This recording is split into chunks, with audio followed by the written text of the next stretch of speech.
বিদেশে অর্থ পাচার সিন্ডিকেটের অন্যতম মাস্টারমাইন্ড ইউনাইটেড কমার্শিয়াল ব্যাংকের সাবেক পরিচালক বশির আহমেদ। পরিচালক পদের প্রভাব খাটিয়ে তিনি আমদানি ও রপ্তানির আড়ালে পাচার করেছেন বিপুল অর্থ। পাচারকৃত অর্থের কিছু অংশ বিনিয়োগ দেখিয়ে সপরিবারে নিয়েছেন দ্বীপরাষ্ট্র অ্যান্টিগুয়া অ্যান্ড বারবুডার নাগরিকত্ব। আর পাচারকাণ্ড নির্বিঘ্ন করতে সংযুক্ত আরব আমিরাতের দুবাই ও যুক্তরাজ্য একই নামে কোম্পানি প্রতিষ্ঠা করেছেন। কোম্পানির মালিকানায় লিখিয়েছেন নিজের এবং স্ত্রী ও সন্তানের নাম, আর পরিচয় গোপন রাখতে নিজেদের জাতীয়তা উল্লেখ করেছেন অ্যান্টিগুয়ান নাগরিক হিসেবে। বশির আহমেদ অর্থ পাচারকারী চক্রের আরেক মাস্টারমাইন্ড। ব্রিটিশ ও বাংলাদেশের দ্বৈত নাগরিক মোহাম্মদ আদনান ইমাম সিন্ডিকেটের একজন প্রভাবশালী সদস্য। বশিরের স্ত্রী তারানা আহমেদ মেঘনা ব্যাংকের পরিচালক। এই ব্যাংকের আরেক পরিচালক সাবেক ভূমিমন্ত্রী সাইফুজ্জামান চৌধুরীর ভাই আনিসুজ্জামান চৌধুরীর স্ত্রী ইমরানা জামান চৌধুরী। নাবানা ফার্মাসিউটিক্যাল লিমিটেড নামে প্রতিষ্ঠানেও আদনান ও বশিরের যৌথ বিনিয়োগ রয়েছে। এই বিনিয়োগের অর্থ বিভিন্ন ব্যাংক থেকে বের করে নেওয়া হয়েছে। এদিকে বশির সিন্ডিকেটের এই অর্থ পাচারের অভিযোগ গড়িয়েছে দুর্নীতি দমন কমিশন দুদকে, কিন্তু রহস্যজনক কারণে সংস্থাটি বহুল আলোচিত এই সিন্ডিকেটের অর্থ পাচারের ঘটনা অনুসন্ধানের উদ্যোগ নেয়নি এখনো।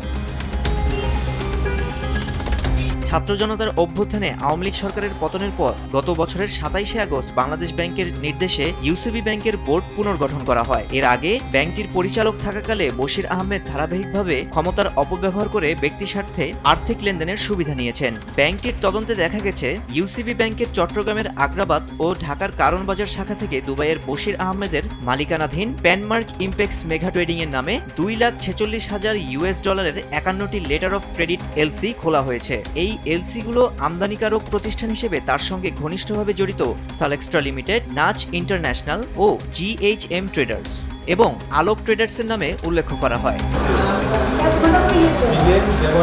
তদন্তে দেখা যায় মানি লন্ডারিং প্রতিরোধ আইন 2012 লঙ্ঘন করে ওভার ইনভয়েসের মাধ্যমে বিদেশে অর্থ পাচার করতেই পরিকল্পিতভাবে এই লেনদেন করা হয়েছে। বশির আহমেদের বিরুদ্ধে প্যানমার্ক ইমপেক্স মেগা ট্রেডিং এবং প্যানমার্ক ইমপেক্স মেগা ট্রেডিং এর লিমিটেড সহ অনেক কোম্পানি প্রতিষ্ঠা করে অবৈধ পথে উপার্জিত বিপুল অর্থ পাচারের অভিযোগ পাওয়া গেছে।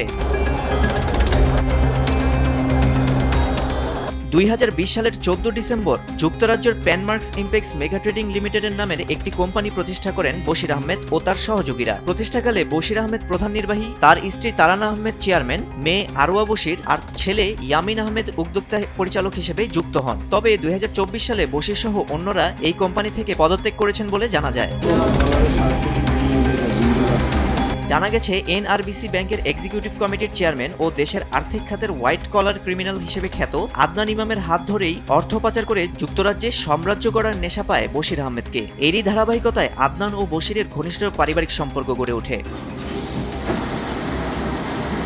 জানা যায় ব্যাংক থেকে ঋণের নামে টাকা সরিয়ে আত্মসাৎ করে দেশে যৌথভাবে বিনিয়োগ রয়েছে এই চক্রের। ইউসিবি ব্যাংক পরিচালনা পর্ষদ থেকে দুদকে পাঠানো চিঠিতে বলা হয় 2019 সালে ব্যাংক থেকে নিয়ম বহির্ভূতভাবে বড় অঙ্কের ঋণ বিতরণ করা হয়েছে এই চক্রের স্বার্থ সংশ্লিষ্ট প্রতিষ্ঠানের নামে। এর মধ্যে Genex Infosys limited, Genex infrastructure limited, অ্যাড্রিওর রিয়েল এস্টেট অন্যতম। এসব প্রতিষ্ঠানের নামে অন্তত 2,000 কোটি টাকার বেশি ঋণ দেওয়া হয়েছে।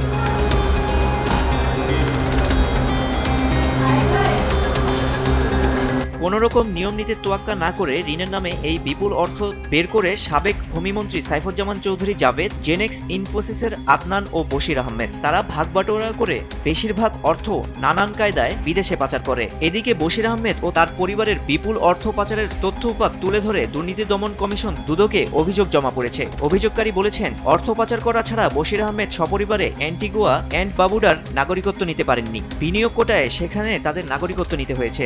ব্যাংকের ফরেনসিক অডিটেও তাদের অর্থ পাচারের প্রমাণ মিলেছে।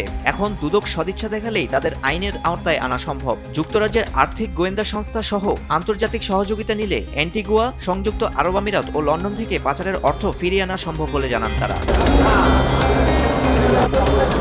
এখন দেখার ব্যাপার দুদক অর্থ পাচার সিন্ডিকেটের মাস্টারমাইন্ডদের ব্যাপারে কি সিদ্ধান্ত নেয়। নিউজ ডেস্ক, দেশ টিভি।